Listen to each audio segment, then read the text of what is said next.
Bueno, bienvenidos a todos. Gracias por estar sintonizándonos y seguimos con nuestro estudio de la epístola del apóstol Pablo a los Gálatas y vaya conmigo el capítulo 2, Gálatas capítulo 2, versículos del 1 al 2. Sin embargo, vamos a estar analizando más versículos y vamos a tratar de llegar hasta el versículo 10 en esta oportunidad. Pero leamos nuestro texto base, Gálatas 2 del 1 al 2. Dice la Biblia: Después, pasados 14 años, subí otra vez a Jerusalén con Bernabé, llevando también conmigo a Tito. Pero subí según una revelación y no para correr o haber corrido en vano. Expuse en privado a los que tenían cierta reputación del Evangelio que predicó entre los gentiles. Vamos a analizar un poquito el contexto de lo que el apóstol Pablo estaba queriendo decirnos en esta epístola. Y hay muchas cosas interesantes que debemos aprender. El comentarista Trenchard, que es también un teólogo bautista, dice lo siguiente: el transcurso del llamado Consejo de Jerusalén, tal como Lucas lo narra en Hechos capítulo 15, evidencia que había ganado el apóstol Pablo la batalla en privado antes de que la cuestión de los gentiles se debatiera en público. Por eso es tan importante este capítulo del libro de Gálatas. Usted y yo no entendemos la importancia que tiene porque ya nosotros entendimos que el Evangelio de Jesucristo se predica a todos los rincones de la tierra y que esa es la orden de Dios.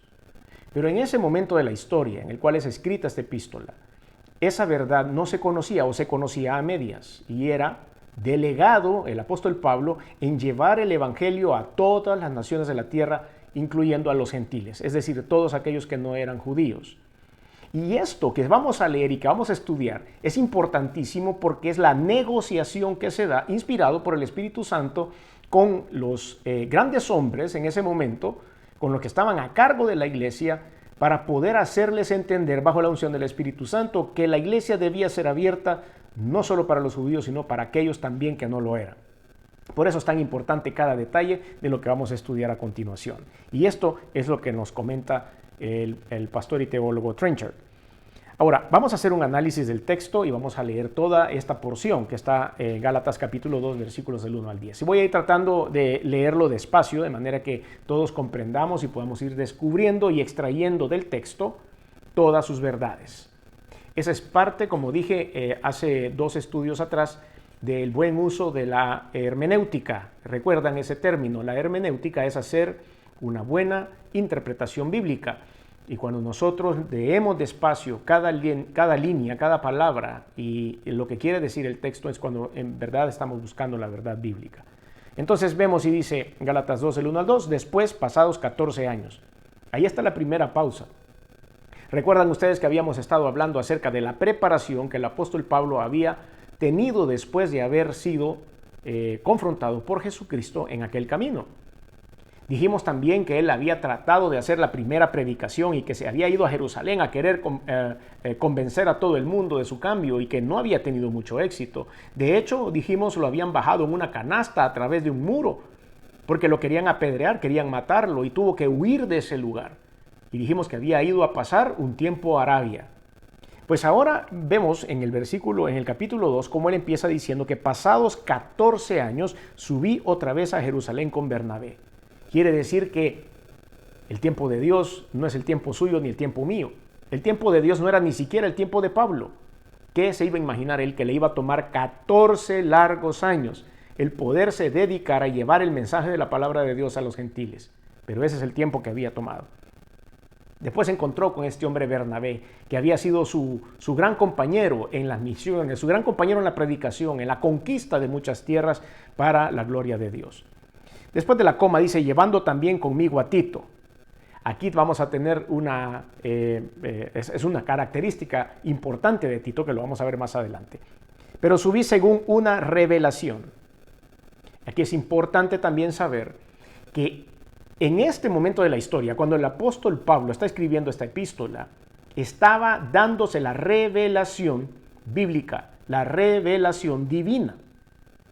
La palabra de Dios dice en Apocalipsis capítulo 22, el último capítulo de la Biblia, que la revelación se cerró cuando se cerró el capítulo 22 del libro de Apocalipsis. Al día de hoy, este es un concepto muy importante que todos debemos comprender, no hay más revelación de parte de Dios. Toda la revelación ha sido dada en la Biblia. Ya no hay más revelación. Dios no ha venido a hacerle modificaciones a la Biblia. No hay revisiones a lo que ya se dio. Por eso dice la palabra de Dios muy claramente en ese mismo capítulo de Apocalipsis que no se le podrá agregar ni cambiar nada a este libro porque la revelación ha sido dada. Por eso, teológicamente está mal dicho cuando yo dije, recibí una revelación de Dios que me dijo que tuviera que ir y predicar la palabra en determinado pueblo o en determinado cantón. No es la palabra correcta a usar. La palabra correcta sería la iluminación, que es lo que sí sucede en este tiempo. Fui iluminado de parte de Dios para poder ir y predicar la palabra en determinado cantón, ciudad o alguna familia. Esa es la palabra correcta.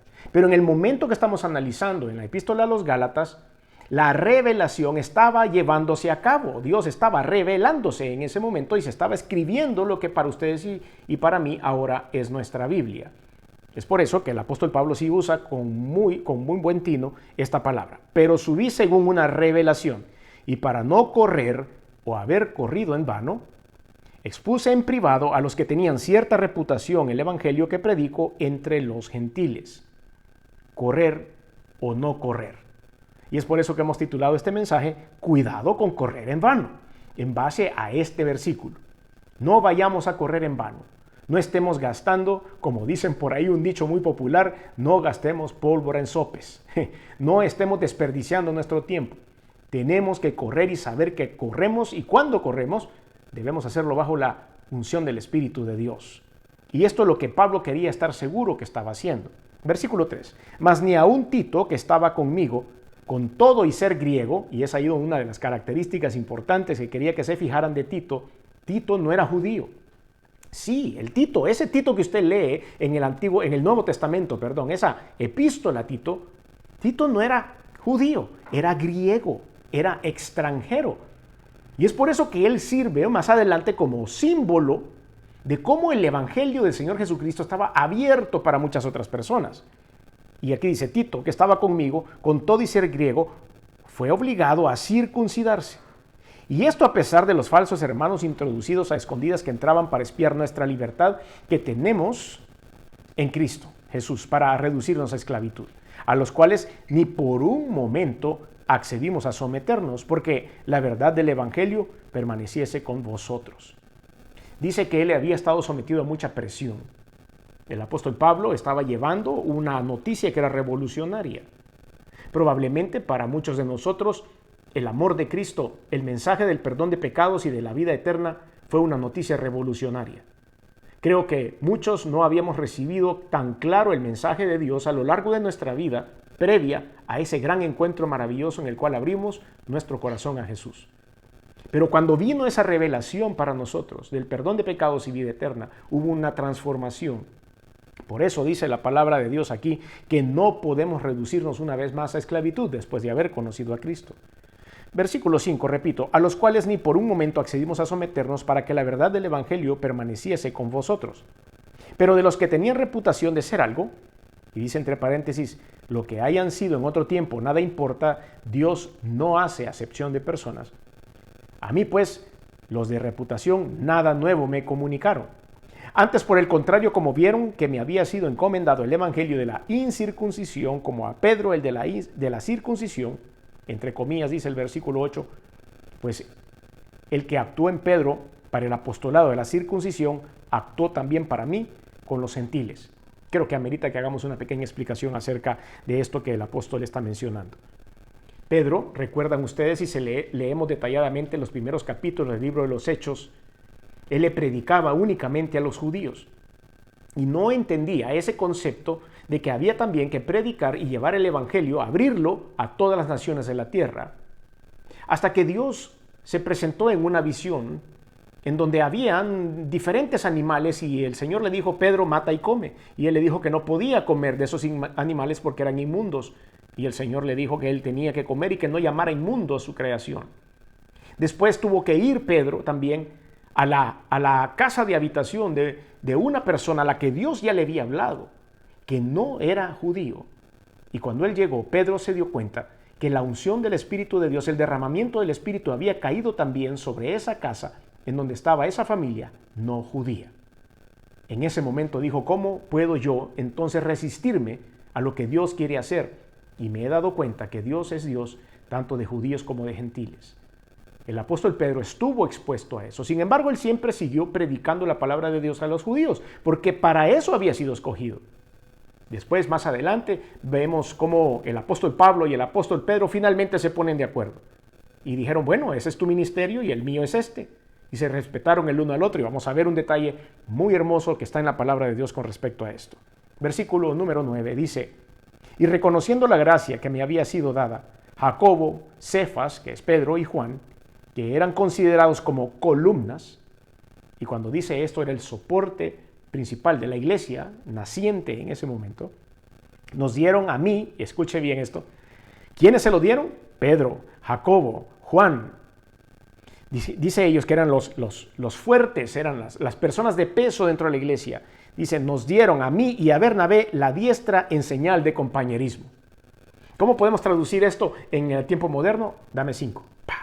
Así es. O de puñito, así como nos saludamos ahora debido al COVID. Ese respaldo, esa dame 5, esa dame la mano, dame la diestra, era la manera en la cual estos apóstoles estaban dando respaldo uno con otro y diciendo, está bien, tú estás siguiendo ese ministerio, nosotros estamos siguiendo este otro ministerio, pero lo vamos a hacer porque esa es la voluntad de Dios, porque esa es la revelación que ellos habían seguido en ese momento. Nos dieron la diestra en señal de compañerismo, para que nosotros fuésemos a los gentiles y ellos a la circuncisión. El Señor estaba predicando la palabra de Dios a través de estas personas y cada uno en su campo. Pero el versículo 10 nos hace ver cómo entraron en esa negociación. Solamente nos pidieron que nos acordáramos de los pobres, lo cual también procuré con diligencia hacer. Y dijo él, bueno, sí, está bien, me encanta, tenemos que involucrar esto porque no es solo para las personas que tienen algún nivel. El evangelio es para todo el mundo, para todos sobre la faz de la tierra. Es por eso que ellos se ponen de acuerdo en todo esto. Pero lo que nosotros empezamos a extraer de esta palabra, de esta porción, es que a través de una revelación divina, el apóstol Pablo tenía trazada una ruta de lo que iba a ser su vida después de haber sido preparado por Dios esos 14 años en Arabia, antes de subir. Y que él no se iba a poner a pelear delante de la gente con Pedro, ni tampoco le iba a llevar la contraria a Pedro, que fue lo que hizo él muy diligentemente, y hizo lo que después se llamaría el Concilio de Jerusalén. Él dijo, yo voy a hablar primero con las personas que están a cargo de la iglesia, que son las columnas de la iglesia, me voy a sentar con ellos y les voy a plantear cómo es que he recibido esta revelación para poder abrir el evangelio a todas las personas de la tierra. Lo vamos a hablar en privado y una vez nos pongamos de acuerdo, salimos y predicamos en público todos en un mismo sentir. ¡Qué estrategia más maravillosa! Sin esa estrategia, ustedes y yo probablemente no tuviéramos estas epístolas que ahora estudiamos y por las cuales el Señor ha podido edificar nuestro corazón. Es una gran maniobra, es una gran estrategia inspirada por el Espíritu Santo a la iglesia primitiva y a aquellos hombres que estuvieron a cargo de ella. Ahora sí podemos entrar un poco más en contexto acerca de esto, después que hemos extraído un poco de esta escritura, porque pudiésemos pasar varias horas extrayendo línea por línea acerca de lo que queremos decir, pero por supuesto no tenemos ese tiempo. Vamos a dedicarnos y enfocarnos en las medidas preventivas para que ustedes y yo no corramos en vano y que no se disperse lo que estamos haciendo por el Señor. Tenemos que estar enfocados tal cual estaba el apóstol Pablo. Entonces, el contexto de este viaje de Pablo, Bernabé y Tito a Jerusalén es algo trascendental en la Biblia. Y es por eso que llegan a este concilio. Quiero leerles o quiero que me acompañen también al libro de los Hechos, capítulo 15, versículos del 1 al 2. Hechos, capítulo 15, versículos del 1 al 2. Nos cuenta, nos dice, nos relata también esto de este concilio, de esta reunión. Veamos lo que dice. Entonces algunos que venían de Judea enseñaban a los hermanos: si no os circuncidáis conforme al rito de Moisés, no podéis ser salvos. Como Pablo y Bernabé tuviesen una discusión y contienda no pequeña con ellos, se dispuso que subiesen Pablo y Bernabé a Jerusalén. y algunos otros de ellos a los apóstoles y a los ancianos para tratar esa situación. En ese punto ellos encuentran una discusión. Ahora, quiero aclarar qué quiere decir la Biblia con esto de la circuncisión y la incircuncisión. O esto de los judíos y los no judíos, o los judíos y los gentiles. Bueno, la circuncisión y la incircuncisión era algo que estaba como punto de honor debido a que aparecía en la ley antigua. En la ley mosaica decía de que el hombre debía ser circuncidado. Y eso literalmente era circuncidarse. Y cuando digo literalmente era al pie de la letra. Era hacer una operación o un procedimiento quirúrgico en las partes íntimas del hombre. Y eso llevaba a un contexto de dolor, eso llevaba a un contexto de quitar el pecado, eso llevaba a un contexto de limpiarse del pecado. Pero una vez terminó esa etapa de la ley y venía la etapa de la gracia, el Señor Jesucristo no pedía una circuncisión, pues eso estaba bajo esa normativa. Y eso era lo que el apóstol Pablo defendía. Y decía, no podemos circuncidar a todos aquellos que no son judíos, porque ya no estamos en esa etapa. Entonces la circuncisión ya no es necesaria. Claro, decía él, la circuncisión necesaria es la circuncisión del alma, por supuesto. Tenemos que operar, hacer una incisión quirúrgica en nuestra alma a través de la unción del Espíritu para volvernos nuevas criaturas. Pero ya no es necesario, decía él, hacer una circuncisión física sobre cada uno de los seres humanos, menos sobre los extranjeros. Y es por eso que entraba la discusión sobre Tito, siendo griego. Y por eso Tito después sería como el niño símbolo de este nuevo movimiento. Siendo griego, tenía que haber sido circuncidado bajo la ley, pero defendieron que no fuese así. Y esa es la discusión que tenía y por eso decidieron subir a Jerusalén. Ahora sí, volvamos a Gálatas capítulo 2, versículos del 1 al 2, y es ahí donde se lleva a cabo la reunión. Después, pasados 14 años, subí otra vez a Jerusalén con Bernabé, llevando también conmigo a Tito, pero subí según una revelación. Y para no correr o haber corrido en vano, expuse en privado a los que tenían cierta reputación del evangelio que predicó ante los gentiles. Ahí se da esa reunión después de Hechos capítulo 15, versículos del 1 al 2. Los apóstoles y ancianos en Jerusalén lo mandaron a llamar para tener esa reunión. Pablo dice que él lo hace según una revelación. Y la palabra revelación, como lo dijimos hace un rato, viene de una palabra original griega que quiere decir que ha sido un develamiento, ha sido develado algo que estaba oculto o ha sido manifestado algo que estaba oculto. Y esa revelación vino acompañada de la gracia y la misericordia del Señor Jesucristo a través de la fe. Y ya no era a través de las obras, incluyendo la circuncisión. ¿Cómo aplicamos esto? Bueno, Pablo sube primero llamado por estos ancianos a Jerusalén según la dirección de Dios. Y él se manifiesta sobrenaturalmente ante estos hombres porque esa indicación que Dios le había dado era el supuesto requerimiento de la circuncisión y había que quitarla. ¿Por qué? Otro motivo importantísimo que después el apóstol Pablo iba a predicar, sobre todo en la carta a los Efesios, es que no es por obras la salvación para que nadie se gloríe. Es decir, muchos hubieran podido pensar que a través de la circuncisión ya quedaban salvos. Y eso no era así, no es una obra, no es un sacrificio personal en mi cuerpo, sino que sencillamente a través de la fe en el Señor Jesucristo, en su muerte y en su resurrección, que ustedes y yo alcanzamos la vida eterna.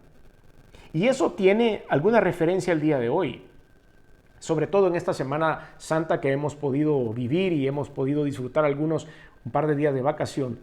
Pudimos observar cómo algunas personas van a pagar una penitencia por algún ofrecimiento o por alguna petición que le hicieron a Dios, o en casos un poco más desafortunados, se le hicieron a algún santo. Y entonces los vemos sacrificándose, yendo de rodillas hacia a una iglesia o tapándose los ojos, etcétera. Cualquier tipo de algo personal, carnal, que ellos estaban ofreciendo. Cuando vemos nosotros estas realidades, decimos, eso ya no es necesario. Dios no quiere ningún sacrificio humano. Lo que quiere es obediencia. Lo que quiere es que nuestro corazón esté abierto para el Señor Jesucristo bajo la unción del Espíritu Santo, a través de la fe. Eso es lo que Dios quiere. Ya no necesita que vayamos de rodillas 2, 3 o 4 cuadras llegando a pagar una penitencia. Eso no es bíblico. No es esa revelación que tuvo el apóstol Pablo. Eso ya no está a disposición. Eso sería estar una vez más esclavizados bajo la ley. Pablo y Bernabé argumentaban fervientemente contra esta falsa enseñanza. Pablo lleva, como dije hace un rato, de manera un poco jocosa, el niño símbolo, que era Tito. Y dijo, este es nuevo nacimiento, este hombre ha nacido de nuevo, tiene la fe en el Señor Jesucristo, cree, tiene el derramamiento del Espíritu de Dios, tiene evidencia de servir en el ministerio, tiene evidencia de los dones de la presencia de Dios. Y no está circuncidado, no es necesario. La unción de Dios puede circular a través del ser humano, aunque no esté circuncidado. Y él era la muestra de esto. ¿Por qué se lo llevó? ¿Por qué lo puso delante? Porque era ejemplo de que no se necesita la circuncisión para cumplir las obras, para ser salvo. Como ejemplo de que Dios no hace acepción de personas. Un poco más adelante en el versículo 6, él se los repetiría. Pero de los que tenían reputación de ser algo, lo que hayan sido en otro tiempo, nada importa, Dios no hace excepción de personas. A mí pues, los de reputación, nada nuevo me comunicaron. Cuando el apóstol escribe este paréntesis en este versículo, lo que hayan sido en otro tiempo, nada me importa, se está refiriendo a él, por supuesto, también. Y usted y yo podemos hacer una pausa en este minuto y decir, ¿qué era yo antes de recibir a Cristo como Señor y Salvador? ¿Cuáles eran mis pensamientos? ¿Cuáles eran mis prioridades? Si Dios tomara en cuenta todo lo que yo hacía, pensaba, ejecutaba y cuáles eran mis anhelos en el pasado antes de conocerle, creo que ya nos hubiera condenado varias veces. Pero Dios dejó eso a un lado. Por eso dice el apóstol Pablo, no le importa a Dios, porque Dios no hace excepción de personas. Pudimos ser las personas más malas del mundo, pero en el momento de abrir nuestro corazón a Cristo, nuestros pecados fueron perdonados. Y a esto se refiere el apóstol Pablo. Y es por eso que él estaba discutiendo delante de todos y no hubo manera de refutarle a él esta nueva verdad que estaba siendo metida en la iglesia de Cristo. El evangelio, el perdón de pecados y la vida eterna es para todos, sean judíos o sean gentiles. También pusieron a Tito como ejemplo de su victoria contra los falsos hermanos. Versículos del 4 al 5 que encontramos en esta porción. Y esto a pesar de los falsos hermanos introducidos a escondidas, que entraban para espiar nuestra libertad que tenemos en Cristo Jesús, para reducirnos a esclavitud, y a los cuales ni por un momento accedimos a someternos, para que la verdad del evangelio permaneciese con vosotros. Siempre van a haber infiltrados en todas las iglesias, siempre van a haber personas que van a defender algún tipo de corriente de pensamiento y van a sacrificar la salvación eterna de personas predicando el evangelio equivocado. Y es por eso que el apóstol dice acá, no permitimos que los infiltrados, que los que estaban escuchando, que los que estaban ahí sin ser invitados, empezaran a meter argumentos y a destruir esta libertad que el Señor nos había dado. ¿De qué nos estaba librando? Justamente de lo que hemos estado platicando, de hacer ese tipo de penitencia, de hacer ese tipo de sacrificios. Quiero comentarle, aprovechando este espacio, acerca del ayuno y la oración. El ayuno no es un sacrificio. El ayuno es una negación a mi propia carne para tener comunión con Dios. Es adelgazar mis deseos carnales. No es sacrificarme. En el momento en que para mí el ayuno es un sacrificio, en el momento en que me empieza a doler la cabeza, en el momento en que me empiezo a pelear con todo el mundo, en el momento en que ando con enojo por no comer, o en el momento en que no oro ni siquiera un rato, entonces ese ayuno no funciona, no sirve para nada. Hay que botarlo porque Dios no quiere el sacrificio. El ayuno es una negación a la carne para buscar a Dios y tener gozo delante del Señor, para poder tener espacio de oración, para poder tener espacio de alabanza. En lugar de comer, sustituir la comida para llegar a la presencia de Dios y con gozo y paz. Si no es eso, mejor no hagamos el ayuno, porque Dios no quiere que nos estemos sacrificando, que nos esté saliendo una gran úlcera en el estómago, que estemos bajando de peso o que se suban los triglicéridos por no comer a tiempo o por comer mucho después del ayuno, porque sencillamente eso no tiene ningún resultado. Dios no quiere que tengamos sacrificios. Dios quiere que busquemos su rostro. Dios quiere que nos gocemos en medio de esas circunstancias y que la tubería de la gracia de Dios se ensanche cada vez que ustedes y yo le buscamos a través del ayuno y de la oración. Entonces decíamos que era un ejemplo de victoria a Tito delante de todas estas personas que llegaban a inmiscuirse de escondidas para saber qué era lo que estaba sucediendo. Muchos de ellos deben haber aprendido la verdad. Muchos de ellos han de haber escuchado la ponencia de Pablo, el ejemplo de Tito, el testimonio de Tito y a Bernabé, secundando todo lo que estaban diciendo. Y todos aquellos que estaban ahí, que no habían sido invitados, viendo la unción, viendo el poder, viendo la autoridad del Espíritu de Dios en el momento de compartir el mensaje de la palabra de Dios, vemos cómo recibieron libertad. También estas personas, muchos de ellos quizá se declararon libres en ese momento. Los infiltrados en el cuerpo de Cristo, que querían espiar la libertad comprobada, o comprada más bien, al precio de la sangre de Jesús con el propósito de esclavizar a los creyentes, esos rudimientos antiguos de la Biblia, era un sincretismo religioso que estaba queriendo entrar a la iglesia. El Señor estaba queriendo quitar muchas cosas, estaba queriendo fundamentar la iglesia cristiana en ese momento, y los antiguos estaban queriendo hacer sincretismo entre la ley y lo nuevo que estaba siendo predicado. En algunas iglesias modernas vemos ese sincretismo todavía. En algunas iglesias modernas vemos cómo empieza a infiltrarse las viejas prácticas, las cosas del pasado, las cosas del Antiguo Testamento que siguen impactando en la liturgia de la iglesia.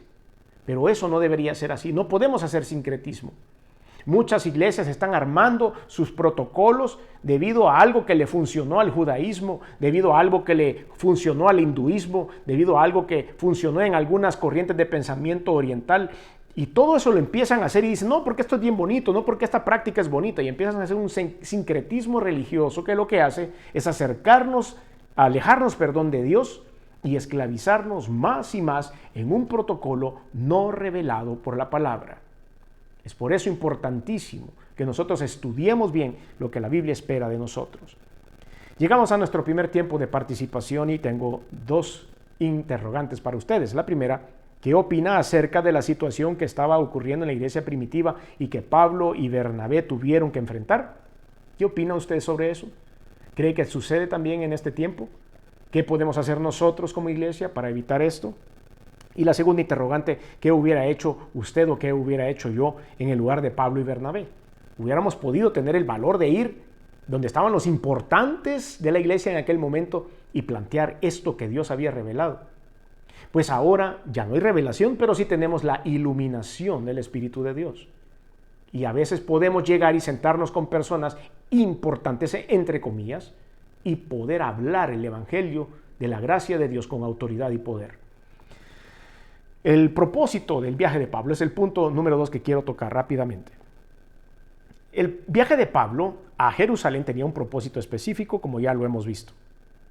Pero dice el versículo 2, pero subí según una revelación y para no correr o haber corrido en vano, expuse en privado a los que tenían cierta reputación. Aquí quiero que pongan nuestros ojos en la palabra correr. Y esto significa que se esforzaba, que procuraba, que luchaba por algo. Por supuesto que es una ilustración como de un deportista que va corriendo, que va haciéndolo.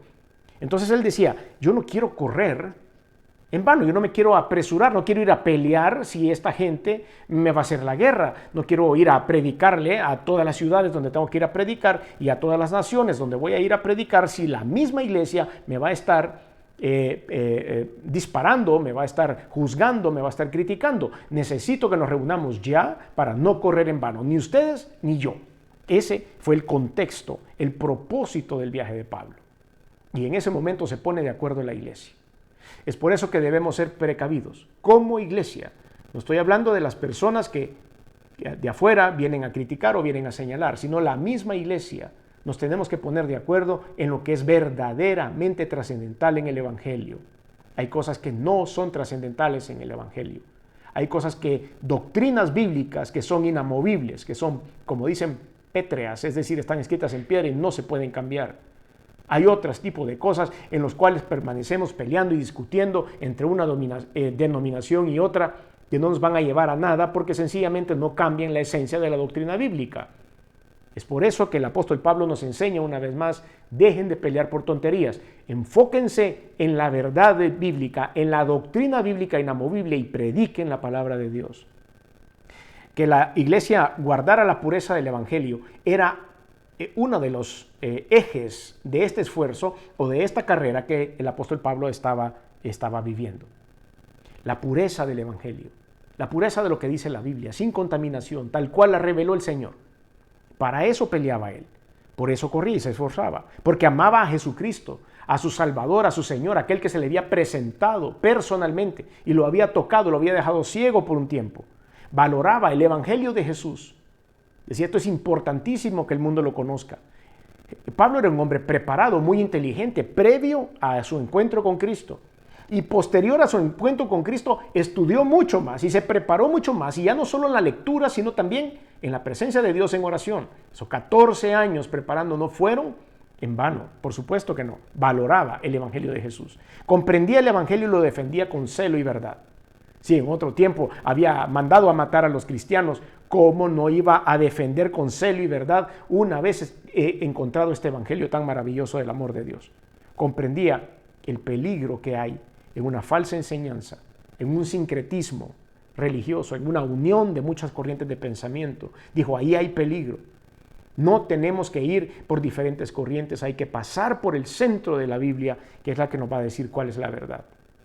Por ello, el apóstol Pablo, y todo su equipo, Tito, Bernabé, después su hijo amado espiritual Timoteo, luchaban para que el esfuerzo no hubiera sido en vano, para que todo esto después llegara hasta nosotros. Y era tan importante para Dios el hecho de poder hacer correr el Evangelio a todos los rincones de la tierra, que después este hombre, que subió al concilio, escribió la mayoría de epístolas que hoy conforman el Nuevo Testamento, a donde está la esencia verdadera de lo que era el mensaje de Jesucristo para todas las naciones.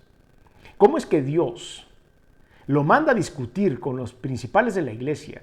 Lo manda a presentar la defensa. ¿Qué tenía ese hombre? Que después vino y escribió epístola tras epístola y se las mandó a las diferentes iglesias para que fueran publicadas, y que hoy usted y yo, después de cientos de años, las podemos tener en nuestras manos y somos igualmente edificados. Si hubiese guardado silencio ante estas enseñanzas falsas, ustedes y yo no hubiéramos podido alcanzar la salvación eterna. Si él hubiera sucumbido ante las miradas de esos infiltrados, ante las críticas que hubo en un momento determinado, no hubiéramos podido alcanzar la salvación eterna. Hubiéramos creído que había que nacer judío para poder obtener la salvación. Pero Jesucristo, en su gran misericordia, permitió que las puertas se abrieran para usted y para mí. Y lo único que tenemos que hacer es aceptarlo como Señor y Salvador. Tener fe en ese evento maravilloso de la venida de Jesús como hombre a este lugar, de su muerte en la cruz y de su resurrección, y que está sentado a la diestra de Dios. La deidad de Jesús y la operación del Espíritu Santo ahora mismo entre nosotros es la evidencia de que lo que el apóstol Pablo predicaba es totalmente correcto. Y la seguridad de que usted tiene sus pecados perdonados y tiene asegurada su vida eterna. Y como dice Apocalipsis capítulo 21, que están escritos en el libro de la vida todos aquellos que llegaremos a ese momento de la historia de la iglesia, es verdad. Es necesario únicamente que usted dé un paso de fe. Es necesario que usted solo diga sí. Quiero creer en todo esto, y para que la gloria de Dios caiga en su vida, sea iluminado por el Espíritu de Dios, sea lleno del Espíritu Santo, sea bautizado por el Espíritu de Dios, de acuerdo a todas las promesas que hay en la Biblia, y de esa manera usted obtener perdón de pecados y vida eterna. ¿Le suena demasiado sencillo? Pues así lo es. El Evangelio no es un evangelio complicado. Los hombres a veces lo complicamos. Pero el Evangelio es un evangelio sencillo para todo aquel que cree. Por eso al final de este estudio yo le voy a pedir que hagamos una oración para que usted abra su corazón y reciba en él al Señor Jesús como Salvador. La pureza del Evangelio se hubiese dañado, hubiese habido confusión entre los hermanos, el Evangelio de Jesús ya no hubiese sido predicado, todo el esfuerzo de haber esparcido el Evangelio de Jesucristo al mundo conocido hubiera sido en vano, hubiera corrido en vano el apóstol Pablo a causa del sincretismo y de los errores doctrinales que se daban en la época.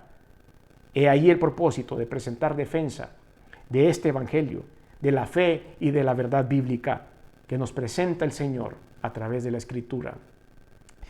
Termino con algunas preguntas de reflexión. ¿Está luchando usted también para no correr en vano? ¿Está luchando para que el sincretismo religioso quede fuera de su vida? ¿Está luchando para que otras personas conozcan la verdad de Cristo? ¿Está presentando defensa de la fe en Jesucristo y su santo evangelio? Si usted no está haciendo esto, es necesario que nos comprometamos a empezar a hacerlo. Es necesario que aprendamos de la Biblia, es necesario que nos vayamos versículo por versículo, como lo estamos haciendo hoy, aprendiendo de la doctrina bíblica para presentar defensa a aquel que nos la pida.